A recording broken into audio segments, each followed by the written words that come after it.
Palavra do Senhor em João capítulo 12. Como eu falei para os irmãos, né? Eu só soube que ia pregar hoje. Ontem à tarde, por todo aquele imbróglio que houve, né? O presbítero André preso lá em Recife, o seminarista não tinha como vir e a gente conseguiu reorganizar para que João Pessoa e Campina Grande, na ausência do pastor Rodrigo, a João Pessoa, as duas igrejas estivessem com os presbíteros, pregação, culto. Então, eu tive de ontem à tarde até ontem à noite para organizar esse sermão. Eu já tinha pregado antes, né, na providência de Deus. Eu me lembro que eu pensava que tinha sido num casamento, não foi num casamento. Uma empresa que eu já trabalhei, no final, na festa de final do ano, me pediram para ir lá dar uma palavra para os funcionários, uma indústria aqui de Campinas. E eu, há uns 4 ou 5 anos, tinha pregado nesse sermão. Então, Deus é providencial, né? Ele me preparou lá naquele tempo e graças a Deus eu tenho memória muito... a memória que Deus me dá para sermão é uma coisa distinta que eu não tenho em outras áreas. Para quem lida comigo sabe que eu não tenho a memória tão boa assim para tudo, mas para pregação é uma coisa fantástica. Graças a Deus por isso. Então, João capítulo 12, versos de 1 a 11, é justamente são os versículos da sequência lógica que nós temos trabalhado no Evangelho de João. João 12, 1 a 11.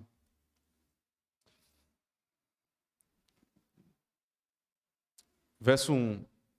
Foi, pois, Jesus 6 dias antes da Páscoa a Betânia, onde estava Lázaro, o que falecera, e a quem ressuscitara dentre os mortos. Fizeram-lhe, pois, ali uma ceia, e Marta servia, e Lázaro era um dos que estavam à mesa com ele. Então Maria, tomando um arratel de unguento de nardo puro, e muito preço, ungiu os pés de Jesus, e enxugou-lhe os pés com os seus cabelos, e encheu-se a casa do cheiro do unguento. Então um dos seus discípulos, Judas Iscariotes, filho de Simão, o que havia de traí-lo, disse: por que não se vendeu este unguento por 300 dinheiros e não se deu aos pobres? Ora, ele disse isto não pelo cuidado que tivesse dos pobres, mas porque era ladrão e tinha a bolsa, e tirava o que ali se lançava. Disse, pois, Jesus: deixai-a para o dia da minha sepultura, guardou isto, porque os pobres sempre os tendes convosco, mas a mim nem sempre me tendes. E muita gente dos judeus soube que ele estava ali, e foram não só por causa de Jesus, mas também para ver a Lázaro, a quem ressuscitara dentre os mortos. E os principais sacerdotes tomaram deliberação para matar também a Lázaro, porque muitos dos judeus, por causa dele, iam e criam em Jesus. Amém. Vamos orar ao Senhor. Senhor, nosso Deus, nós rogamos a Ti nesta noite que se apiede, Senhor Deus, de nós precisamos ouvir a Tua santa voz e rogamos ao Senhor que use o pregador da Tua palavra para que, de maneira sábia, profunda, porém simples, possa atingir os corações, Senhor Deus, que precisam de exortação, precisam de salvação, restauração, ânimo. Tudo isso faz, Senhor Deus, a partir da exposição simples desse texto. Ajude-nos pelo Teu Espírito. No nome de Cristo, o nosso Senhor. Amém. A vida cristã, ela é feita não apenas de lutas e de sabores, mas também é feita de honras e alegrias. A nossa dificuldade é sempre equilibrar essas duas coisas, né? A tendência é a gente falar só das vitórias e passar a ser o evangelho da vitória, do triunfalismo, ou, pelo contrário, só falar de luta, tribulação e desonra, e problema, perseguição. A vida cristã não é só nenhuma dessas duas coisas, mas tem um pouco de cada uma. Eu diria até muito de cada uma. Se a balança precisasse pender para um lado, eu diria que ela teria mais tribulação, luta, do que alegria. Mas algumas alegrias são dadas aos servos de Deus. assim como foram dadas até um homem de dores. Jesus é conhecido assim, um homem de dores que sabe o que é padecer. Um homem que veio para sofrer, também foi honrado na terra.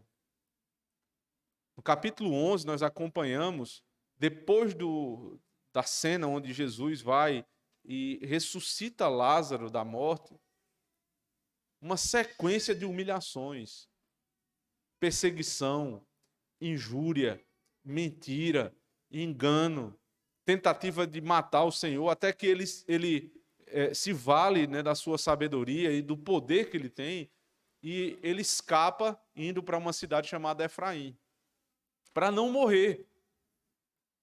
E aí, quando você termina o capítulo 11, vendo Cristo fugido, depois de ressuscitar alguém que era morto, você fica meio desesperançoso. Essa história parece que só tem desonra, luta e perseguição. E aí vem o capítulo 12 para mostrar o outro lado da moeda da vida cristã. Quando Jesus vai agora receber uma sequência de zombarias, de honrarias, aliás. Ele vai ser honrado pela casa de Lázaro. Ele vai ser honrado pelos cidadãos ali de Betânia. Ele vai ser honrado até por alguns homens importantes. É uma sequência de honrarias para mostrar que Jesus também recebeu honra na terra. Que existiam homens de bom coração que reconheciam o poder e a glória do Senhor.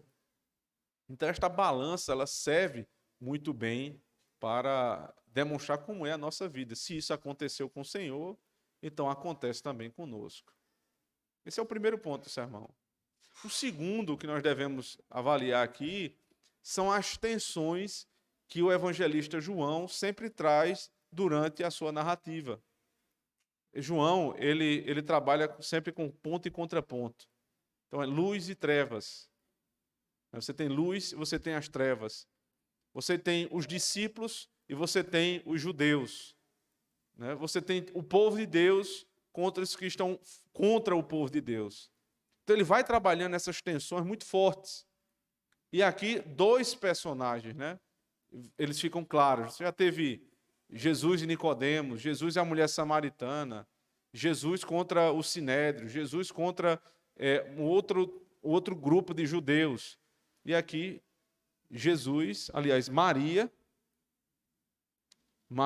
irmã de Lázaro, e do outro lado, Judas Iscariotes. São os dois grandes personagens, além de Cristo, que estão sendo tratados aqui. Uma mulher serva, que estava disposta a entregar tudo por Cristo, e um homem que só queria se valer dos benefícios do Evangelho. Então você vai notar a honraria que é prestada a Cristo, e você vai notar também esta tensão. E esta tensão, irmãos, ela precisa ser analisada a partir do seguinte ponto de partida.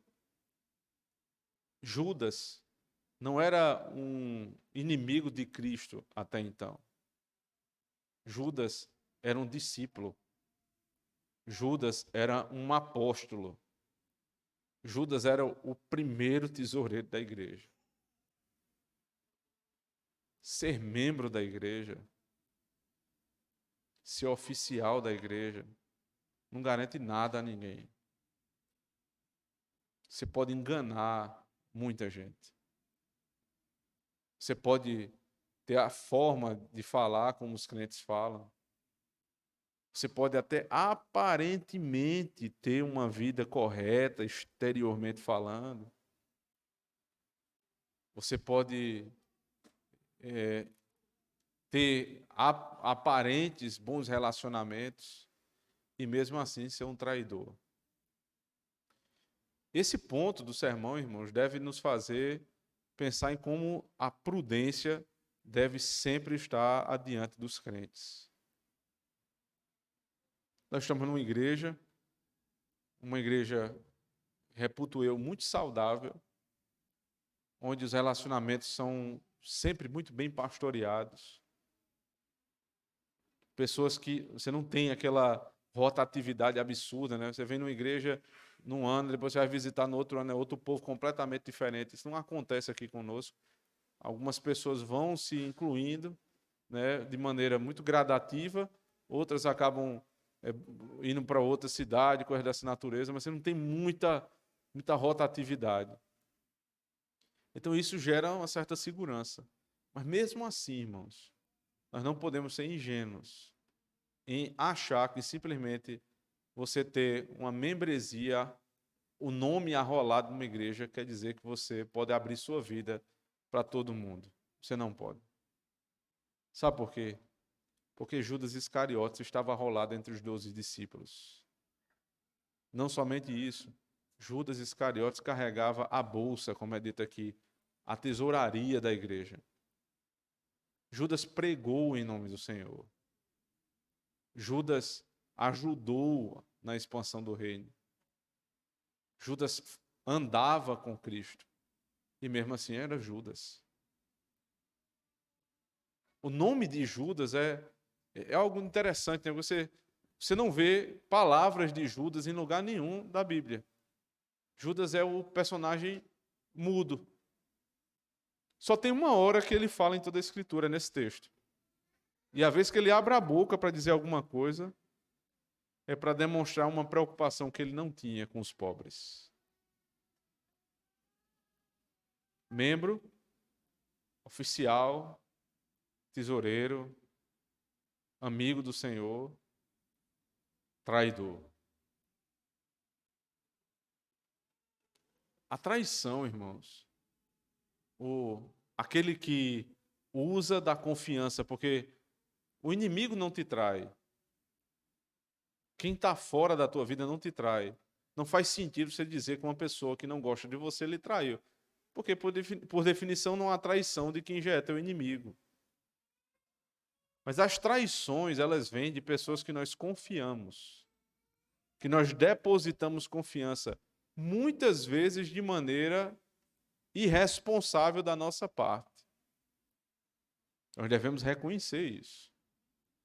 Quando nós somos traídos por alguém, é claro que devemos colocar a culpa no traidor, mas devemos aprender com essas circunstâncias e saber que a traição, geralmente ela dá os seus sinais anteriores, aos quais nós não estávamos tão atentos como deveríamos. A traição é algo tão vil, é tão miserável, assim, é uma coisa tão baixa, mas tão baixa, que até entre os ímpios isso é mal visto. Alguém que pega a pecha de traidor, nós estamos assistindo aí o ex-juiz que era tido como herói do Brasil, e ele trai uma determinada pessoa que é seu superior, achando que com isso ele teria grande destaque na mídia e seria um grande homem na política. E aí, no final das contas, ele não tem mais ninguém. Ele perdeu o fundamento, a base. Não tem ninguém do lado dele. Os que disseram que ele seria um grande homem, todos fugiram de perto dele. Ele ficou sozinho e com a pecha de traidor. E ninguém quer estar perto de traidor. Porque o traidor, ele sabe daquilo que você só diz a um amigo. Aí quando você é traído por um amigo, o sujeito é muito malicioso, né? Porque ele conhece a tua intimidade que você abriu por confiança. Você abriu a porta da sua casa. Você deixou ele abrir a porta da sua geladeira. Você deixou ele sentar na sua mesa. Você dividiu coisas da sua vida com ele. E o traidor, ele toma essas informações privilegiadas, que dentro do contexto natural não tem absolutamente nada de ruim. Mas quando ele dá um enfoque diferente, quando ele muda a perspectiva daquilo ali, ele usa para lhe denegrir. A Bíblia tem uma definição perfeita do traidor. Judas Iscariotes. E o que é que o traidor quer sempre? Ele quer só se beneficiar da pessoa, daquilo que a pessoa pode lhe dar. E quando ele tem aquilo que ele quer, então ele revela o seu coração. Já Maria ela não queria nada do Senhor. Tudo que ela tem, ela vai dedicar ao seu Senhor. Tudo que ela tinha de mais precioso, ela vai derramar aos pés de Cristo. Então, João faz esse contraponto. Maria, serva, Judas, um traidor. Jesus foi humilhado, mas ele também é exaltado. Com base nesse pano de fundo, eu quero começar a expor o texto de João 12, a partir do verso 1 até o verso 11, para que nós possamos ver uma visita a uma determinada casa. Uma casa a quem o Senhor amava. Verso 1 diz assim: Foi, pois, Jesus 6 dias antes da Páscoa a Betânia, onde estava Lázaro, o que falecera, e a quem ressuscitara dentre os mortos. No capítulo anterior, final do capítulo anterior, a finalização do capítulo se dá com uma pergunta. Os homens em Jerusalém estão esperando a chegada da Páscoa e eles estão procurando Jesus Cristo. Muitas pessoas ficaram curiosas para conhecer o homem que ressuscitou Lázaro. E a pergunta que se fez foi: ele não virá para a Páscoa? Eles temiam que Jesus se escondesse e não quisesse participar da Páscoa, mas ele não podia. Esta era a sua própria Páscoa. Seria o final de todo o período de sombras ali da Antiga Aliança, onde a Páscoa era muitas vezes repetida, e agora a Páscoa verdadeira chegou, a morte do Cordeiro vai chegar. O Cordeiro não pode estar fora do lugar onde é o seu sacrifício. Jesus iria certamente à festa. Só que havia, para se cumprir, um aspecto da festa que Jesus está cumprindo aqui, não em Jerusalém, mas nas imediações de Jerusalém. Porque Betânia, onde a casa de Lázaro ficava a 3 quilômetros de Jerusalém. E os comentaristas dizem que havia uma ligação tão grande entre Jerusalém e Betânia que até as taxas de mortalidade da cidade de Jerusalém eram computadas com Betânia. Ou seja, ele já estava praticamente em Jerusalém. Mas ainda não. Porque antes da Páscoa, o judeu precisava se purificar. Ele precisava se purificar. E Jesus está ali nesse processo. Não que ele precise, entende? Mas lembra do que ele disse lá em Mateus capítulo 3, quando ele vai ser batizado. João Batista chega para o Senhor e diz: Senhor, como é que eu vou te batizar? Ele diz: porque é necessário que se cumpra toda a justiça de Deus. Por que ele está cumprindo uma purificação se ele é puro? Porque é necessário que o homem se purifique para cumprir toda a justiça de Deus. Então ele vai para Betânia para passar por esse processo de purificação junto a uma família que ele amava. Que família é essa? A família de Lázaro. E aqui, a retornada à história, quando diz: onde estava Lázaro, o que falecera e a quem ressuscitara dentre os mortos. Aí no verso seguinte, fizeram-lhe ali, pois, uma ceia, Marta servia, Lázaro era um dos que estavam à mesa com ele. Então Maria, tomando um arratel de unguento de nardo puro de muito preço, ungiu os pés de Jesus. Que cena maravilhosa é essa nessa casa? Que casa é essa? Que família é essa que Jesus tem prazer de visitar? Como é que a nossa casa se apresenta para Cristo? Jesus tem prazer de visitar a tua casa? tua casa está ordenada para receber o Senhor? Porque ele tinha prazer na casa de Lázaro? Porque eram amigos, não traidores, amigos queridos. E o que é que os amigos queridos do Senhor fazem? Eles guardam os seus mandamentos. Ele disse: quem me ama? Quem me ama, guarda os meus mandamentos. Qual é a casa que Jesus tem prazer de visitar? A casa que guarda os seus mandamentos. A casa onde o homem assume a sua posição de homem. A casa onde a mulher se submete à posição feminina. A casa onde os filhos estão ordenados e sendo criados de acordo com a palavra de Deus. Não é a casa da perfeição. Jesus não espera isso da tua casa. Ele espera que seja uma casa que busque a perfeição da palavra. E se a sua casa está assim, não tenha medo de dizer: Jesus é muito bem-vindo na minha casa. Mas se a nossa casa não busca guardar os mandamentos de Deus, não espere ter Cristo como visitante da sua casa. Porque ele não habita no meio do pecado. Lázaro, né, a cena que eu fiquei imaginando hoje à tarde, né, que cena é essa? Jesus entra na casa e está Lázaro, que estava 4 dias no túmulo, o qual a sua própria irmã disse: Senhor, não chegue nem perto não, que já fede, já cheira mal. O estado de putrefação do corpo é uma coisa terrível. Após as 72 horas, os fluidos param de circular e aí vai apodrecendo mesmo.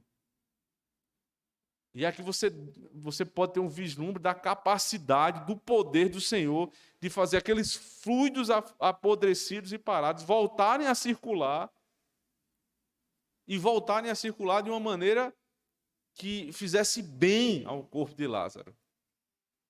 E o homem que já esteve em estado de putrefação agora está sentado tomando um cafezinho. Foi essa cena que eu imaginei. Ele estava lá tomando um cafezinho, chegou Jesus. Ô Jesus, senta aqui para a gente conversar. Aí estava Marta servindo, organizando, típico de Marta, né? Servindo lá, ajeitando as coisas, e Maria foi lá buscar o nardo. Que família maravilhosa. Essa família, em primeiro lugar, ela tem uma experiência tremenda com Deus. As coisas estão organizadas, mas eles primeiro passaram por uma situação muito difícil. Lázaro morreu. O texto diz com todas as letras: Lázaro morreu e ressuscitou. Então, o que você vai ver aqui no capítulo 12 são as consequências da doutrina da ressurreição numa casa. O que é que muda? As transformações da doutrina da ressurreição dentro de casa. Lázaro, a maior de todas as transformações está em Lázaro, mas ele não abre a boca para falar nada. Ele só está lá sentado e o texto diz: ele está com Cristo. Se Marta estava servindo, ela ia servir uma ceia, como é dito aqui. E Jesus vai comer com um ex-morto, poderíamos dizer assim. Os irmãos devem lembrar que Jesus, depois de ressurreto, lá no final do Evangelho de João, ele volta para se encontrar com seus discípulos e ele come com seus discípulos. Então, por que Lázaro está comendo aqui uma ceia depois de morto? Para apontar para o que vai acontecer lá adiante. A doutrina da ressurreição, ela não encerra o assunto a respeito da ceia. Em um aspecto, é o primeiro passo para a ceia. Você só se apresenta para a ceia depois que você foi convertido e saiu da morte para a vida. Então você é batizado, você faz pública profissão de fé, você diz eu creio, e aqui você participa da ceia. Ou seja, você passou pela doutrina da ressurreição, e então você é trazido para a ceia. Jesus passou pela ressurreição e voltou para cear com os seus. Lá no livro de Apocalipse, capítulo 3, verso 20, por favor, abra comigo.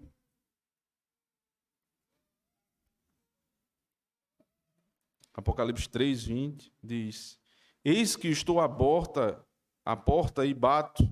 Se alguém ouvir a minha voz e abrir a porta, entrarei até ele, e com ele cearei e ele comigo. Eis que eu estou à porta, ele está pregando. Se alguém escuta a sua voz e abre, ele ceia com ele.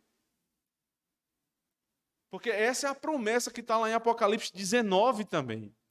Quando nós fomos ressurretos, corpo e alma, subiremos, encontraremos com o Senhor e estará preparado um grande banquete.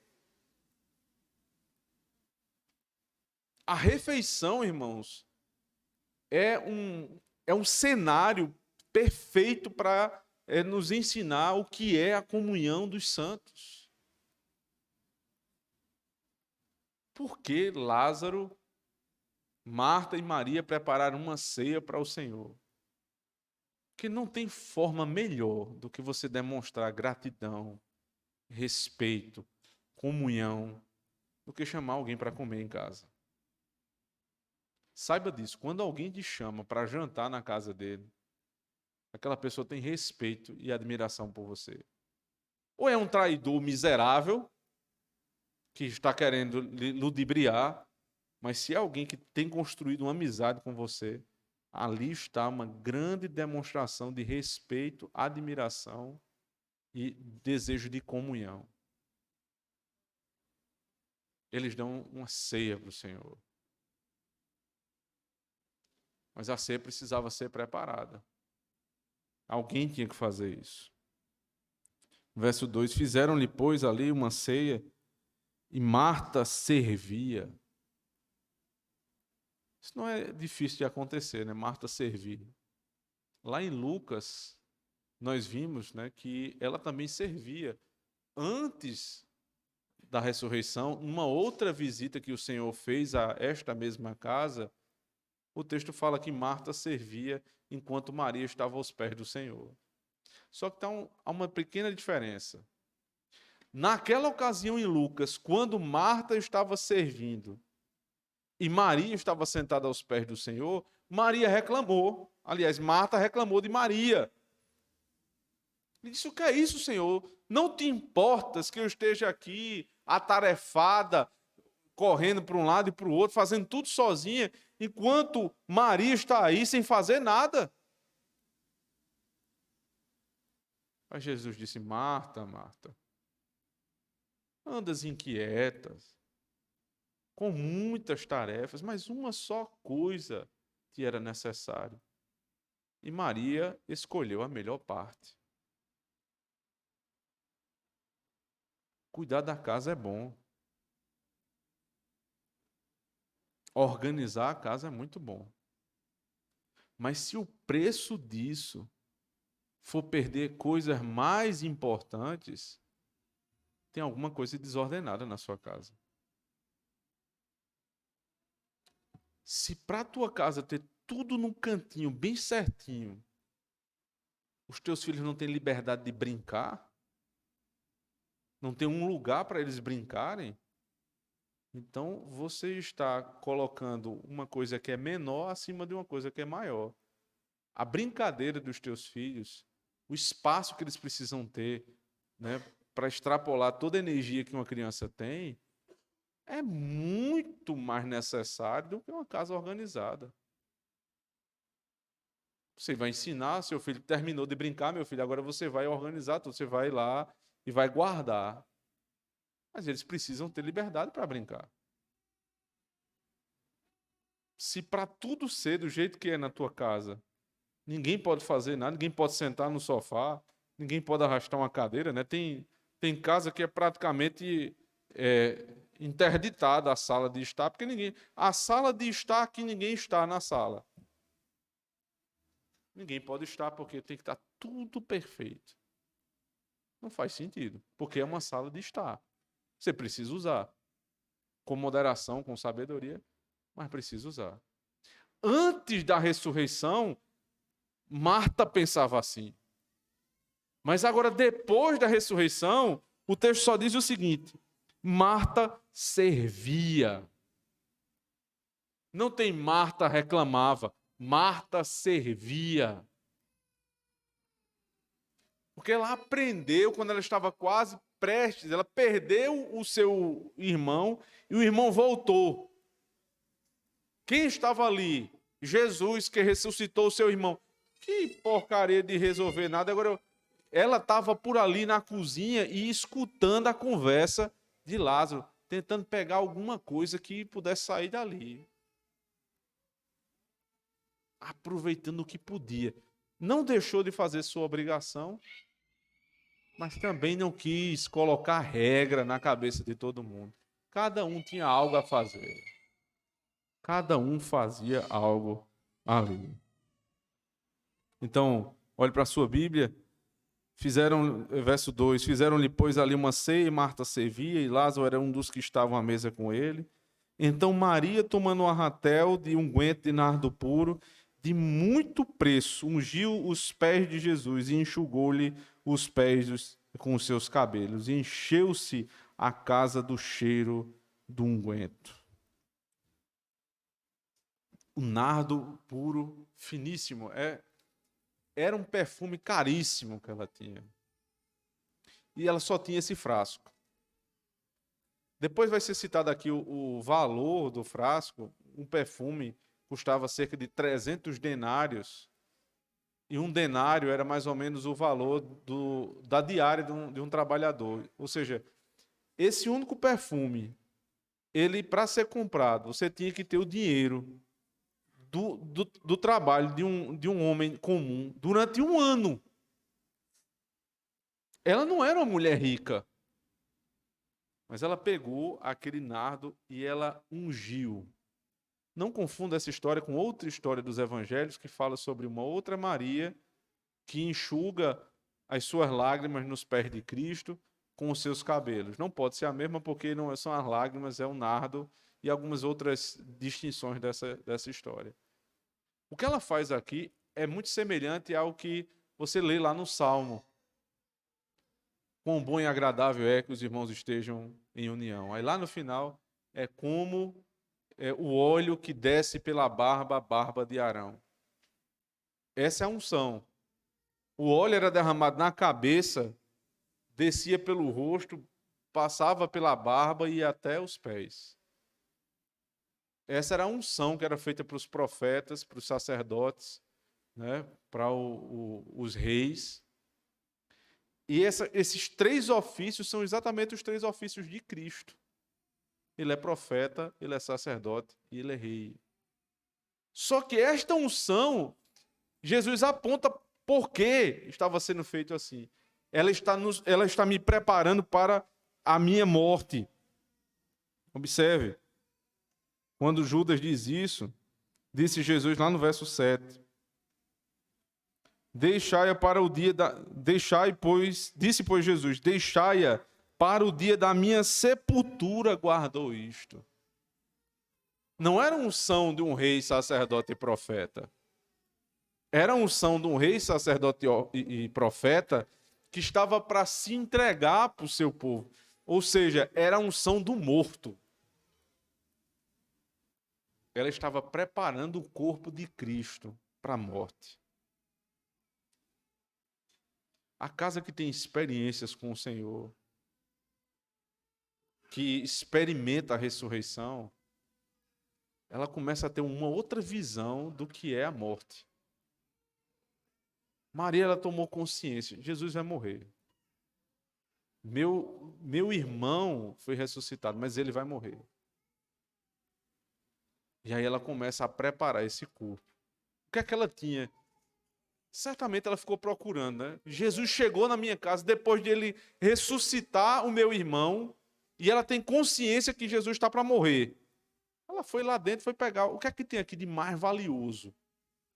Ela achou o perfume. Ela voltou para a sala, pegou o perfume e derramou sobre Cristo, todinho. Ela não saiu colocando como a gente bota perfume francês, não, né? Um pouquinho aqui, não. Ela derramou no Senhor por completo.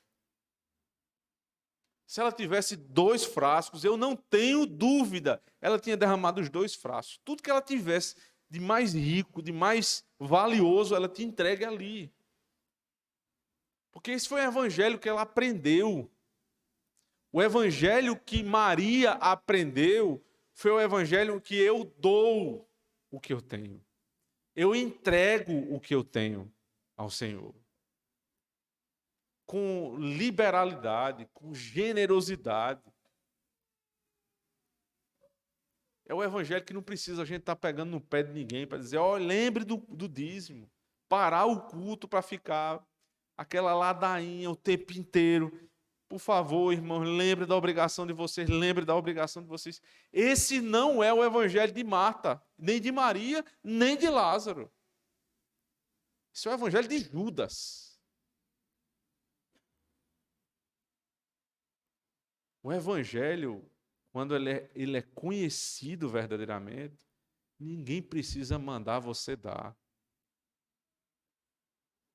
Você dá a sua vida por inteiro. O que é minha vida por inteiro? Os meus pensamentos são do Senhor. O meu trabalho é do Senhor. A minha família é do Senhor. Os meus recursos são do Senhor. Para que ficar tendo que pegar no pé dos irmãos? Me lembro e repito aqui para vocês, quando nós, lá no comecinho da igreja, decidimos que nós não faríamos momento de dízimos e ofertas, quase o mundo caiu na cabeça da... Nas contas era só minha, né? Porque não tinha conselho ainda. Você é louco, você não vai se sustentar, não. O povo não vai ser fiel, não. Eu disse, não, mas é o que diz a palavra de Deus, é o que está na confissão de fé, e a gente vai fazer, e Deus vai honrar. Nossa igreja é a segunda maior arrecadação do presbitério central da Paraíba, uma das maiores da cidade. Não é orgulho, não. É só para mostrar aos irmãos que vale a pena ser fiel. Nunca nos faltou nada. E alguém poderia dizer, o senhor é louco, vai dizer isso na frente do povo, ou o povo agora vai começar a esfriar, porque você está dizendo que a arrecadação está muito boa. Não é está muito boa, a arrecadação é o que é. Inclusive, poderia ser melhor, inclusive. Eu tenho certeza que existem no nosso meio pessoas que não dão exatamente o que deveriam dar. Não precisa ter medo, irmãos. Se o evangelho muda a nossa mente, muda também a relação que nós temos com o nosso bolso. E aí eu não preciso aqui estar fazendo curso de dízimos e ofertas, uma sequência de pregações para falar sobre fidelidade. Não precisa.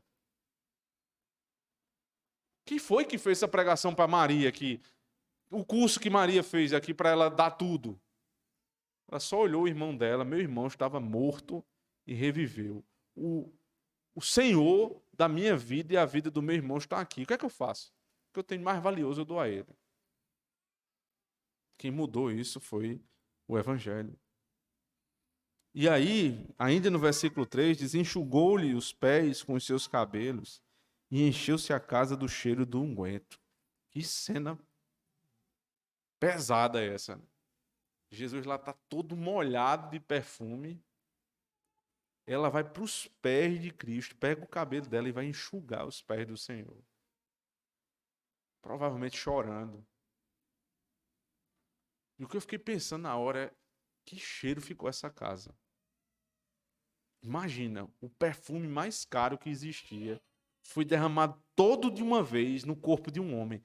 O cheiro, você bota um perfume bom francês, ele incensa a casa, né? Imagina você derramar um frasco inteiro. Imagine aí como é que ficou o cheiro. Esse é o cheiro da casa onde estão os servos de Deus. É esse o cheiro. É esse o amor de Maria. O amor de Maria, em primeiro lugar, é generoso. Ela entrega tudo que ela tem para o Senhor. A casa dela fica incensada do cheiro de Cristo. Segundo lugar, é um amor condescendente.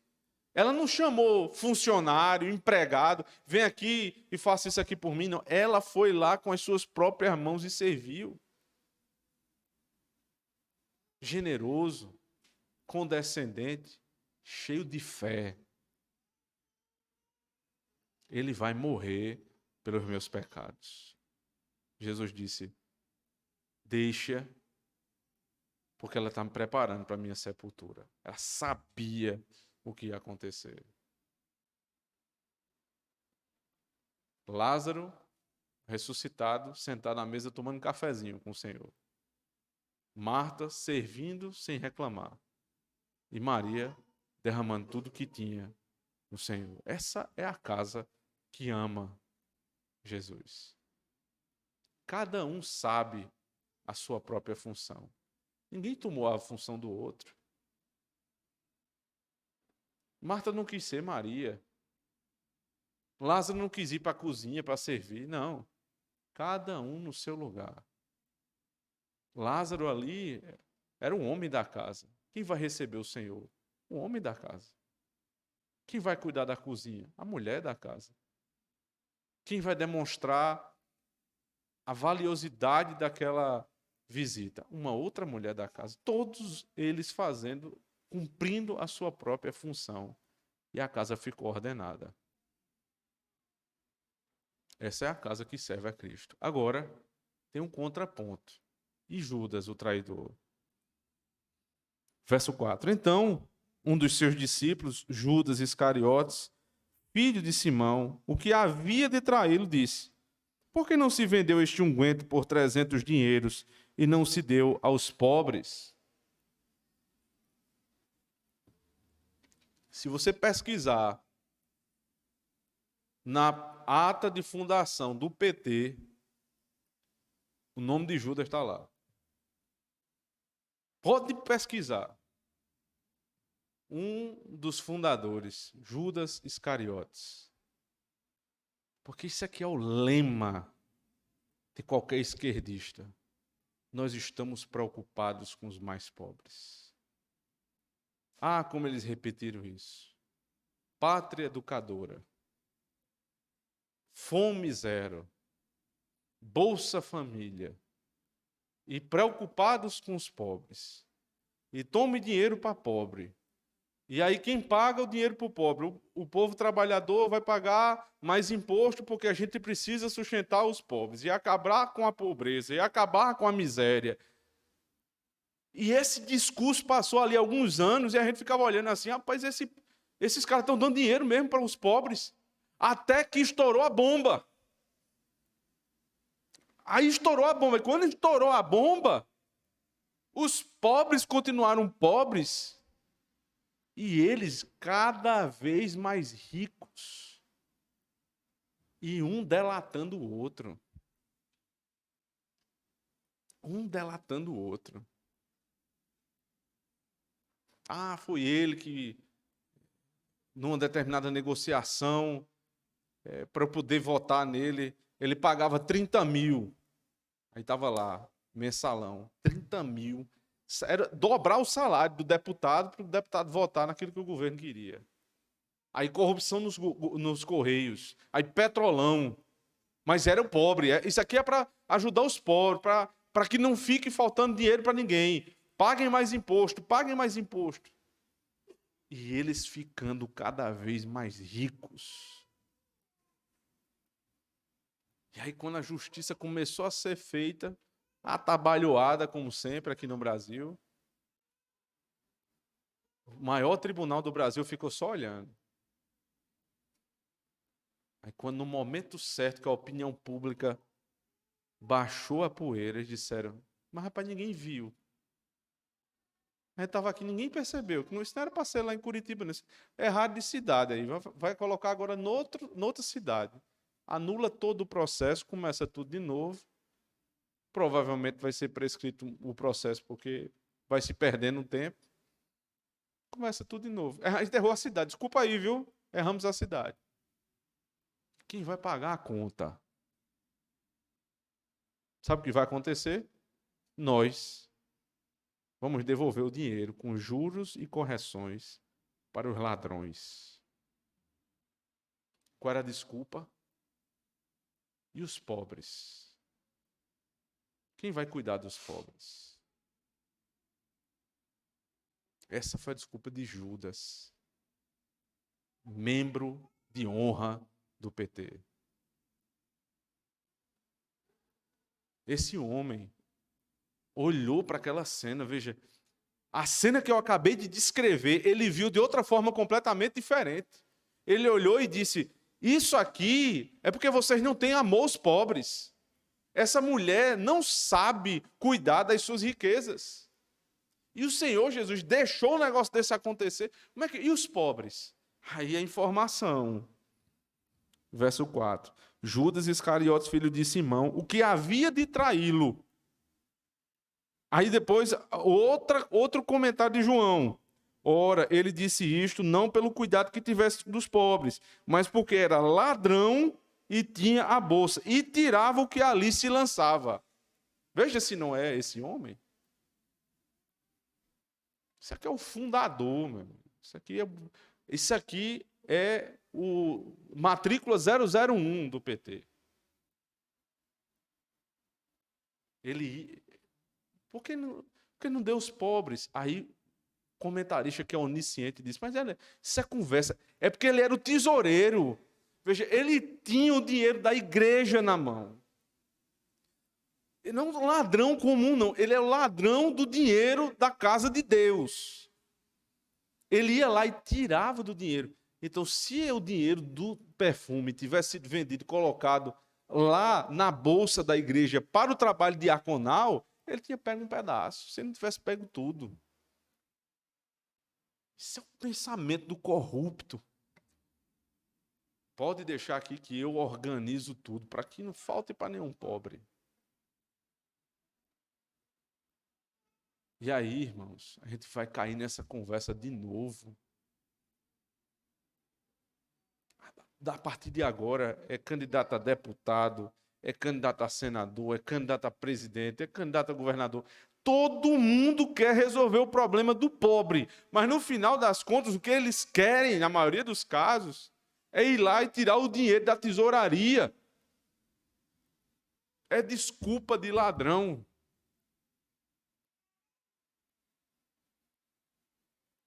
Cuidado com quem quer dar. E agora saindo da política, né? Mas dentro da igreja, quem tem essas soluções é um puritanismo que não é puritano. Os milindres, né? O cara quer fazer questão de cada centavinho, porque o pobre, o necessitado. Desconfie. Desconfie. O que ele queria era a posição. Porque a posição de tesoureiro, veja, você não vê ninguém querendo ser tesoureiro na igreja. Nem lá naquele tempo, nem agora. Por quê? Porque é só dor de cabeça. Você não ganha um centavo. Se der errado, você paga. É isso aí. Tesoureiro é isso aí. Mas Judas fazia questão. Eu vi o comentário de Matthew Henry dizendo isso. Judas parece que ele pedia para ser tesoureiro. Por quê? Porque no final das contas, o que ele queria tinha outras intenções. E deram a tesouraria para ele.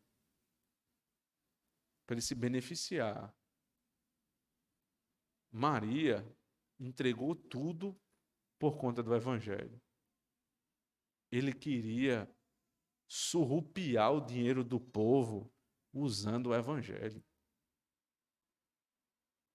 Quantos hoje não são assim, irmãos? Eles dizem, não, eu quero ser presidente do presbitério para fazer mais pelas nossas igrejas. Às vezes nem é questão de dinheiro, é só pelo poder mesmo, é só pelo status. Eu quero ser presidente do Supremo Concílio, eu quero ser presidente do Sínodo, eu quero ser isso, eu quero ser aquilo. só fazendo conchavo para ter um poder a mais na casa de Deus. Politicagem barata.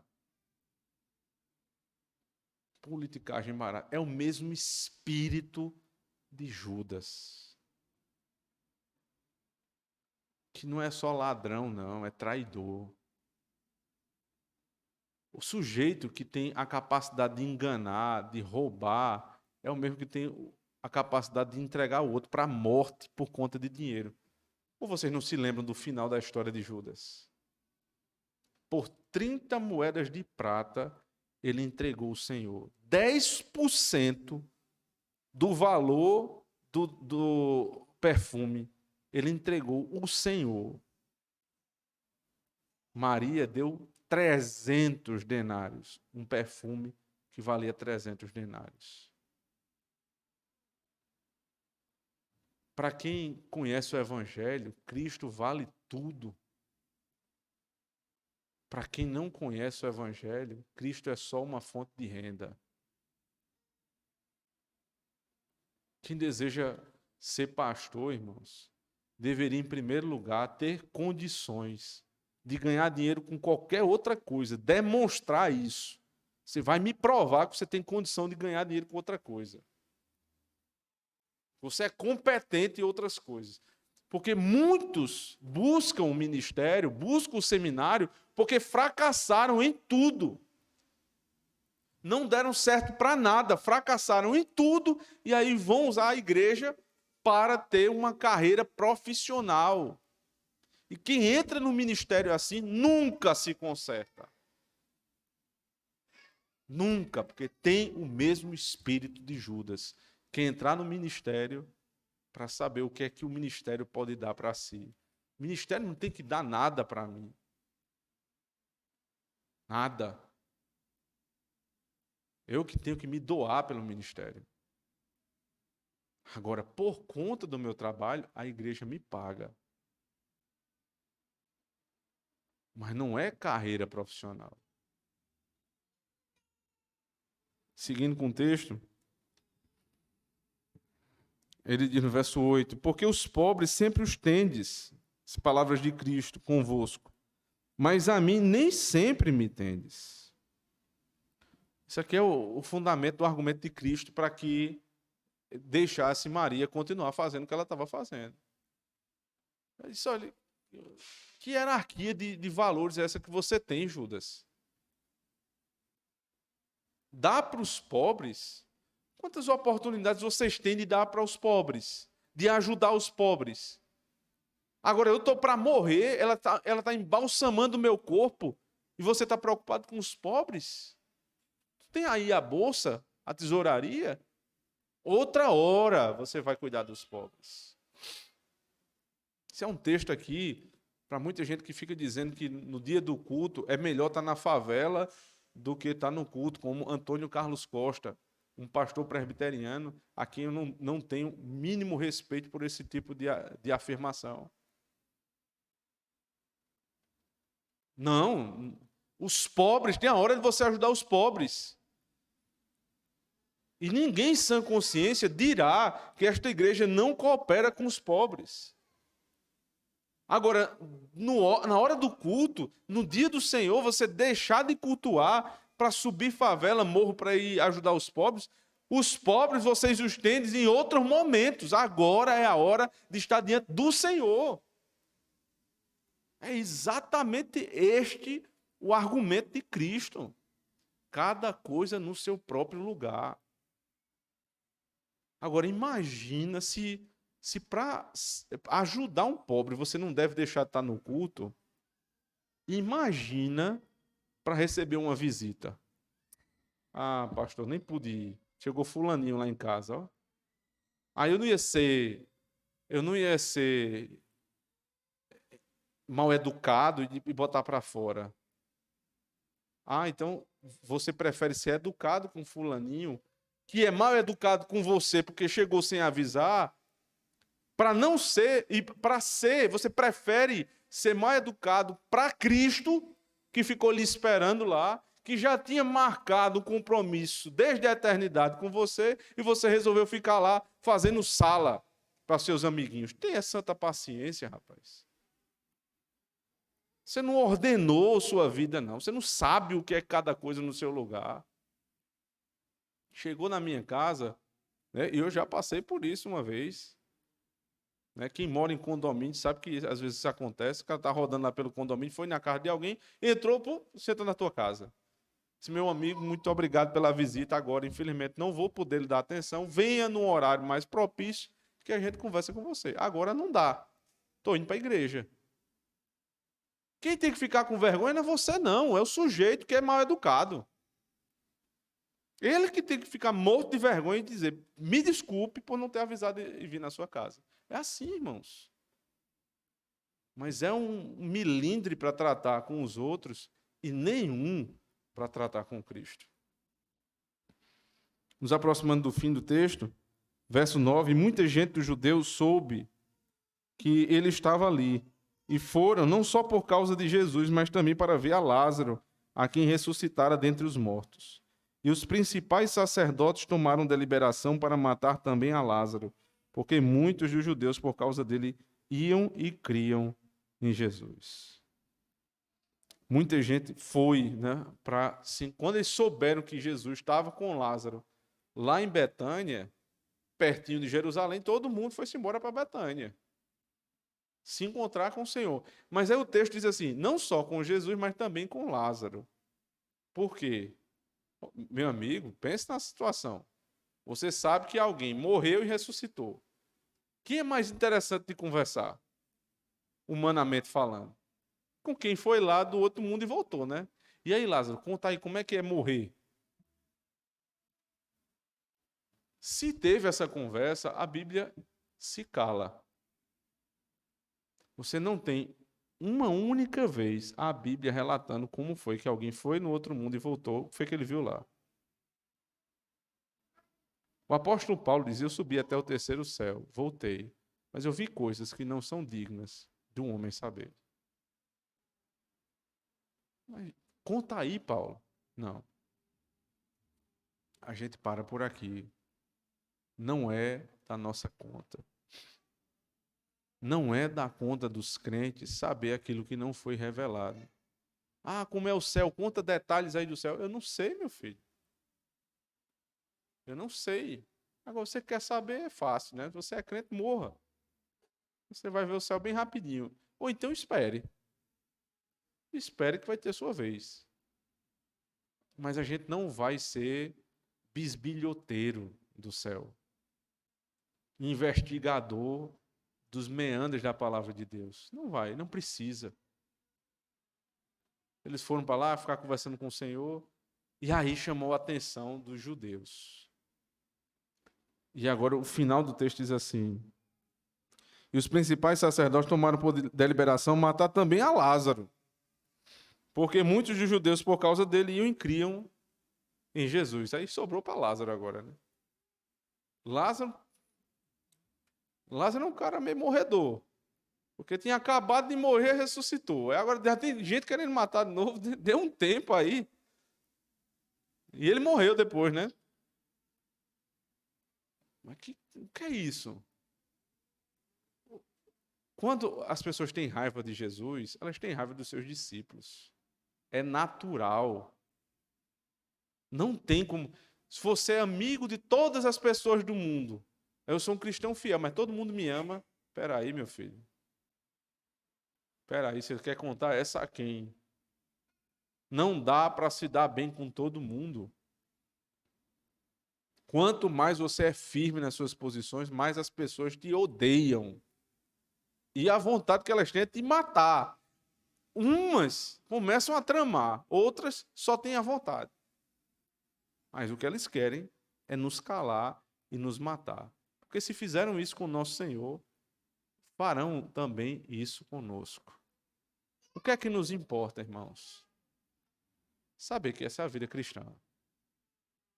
Lutas e honras. Muito mais lutas do que honras. Para quem quer entrar na vida cristã agora, é isso que eu tenho para lhe dizer. Não são muitas honras, não, viu? Mas são muitas lutas. Só que ao final é uma honra eterna. Honrarias eternas com o Senhor. A outra vida é a do traidor, que ouviu falar do Senhor, mas nunca quis nada com ele. São os que vêm para a igreja, nunca declaram compromisso com a igreja e querem só os benefícios da igreja. Se você é assim, você é filho de Judas. Se você não quer compromisso com a igreja, você só quer os benefícios da igreja, você é filho de Judas. Ou então você pode ser um servo, como Marta, Maria e Lázaro. Só uma frase assim de Henry, né, que mais uma vez me chama a atenção. Quando ele está citando lá Maria, Marta servindo. Marta era uma mulher de posição, eles tinham uma certa importância naquela vila ali onde eles moravam. E ela não achou pouco servir a Cristo. E aí diz ele, porque é melhor ser um garçom na casa de Deus, do que ser um convidado na festa do príncipe. É melhor ser garçom na casa de Deus do que ser o maior convidado na festa de um príncipe. O garçom serve. O convidado é servido.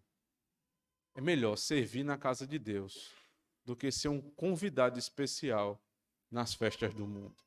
Que Deus nos ajude, irmãos, a buscar as verdadeiras honras do Evangelho, que são serviço e comunhão. E não somente isso, estar pronto para as lutas do Evangelho, entregando toda a nossa vida ao Senhor e servindo a Ele com alegria. Amém. Vamos orar ao Senhor. Nós te damos graças, ó Deus, pela Tua palavra pregada. Nós reconhecemos o poder que ela tem sobre a nossa vida, assim como teve na casa de Lázaro. Transforma, Senhor Deus, a nossa casa. Aprimora, Senhor Deus, ela para que seja sempre um lugar agradável para o Senhor. E nos faz te servir com alegria e desprendimento. É o que nós te pedimos em Cristo. Amém.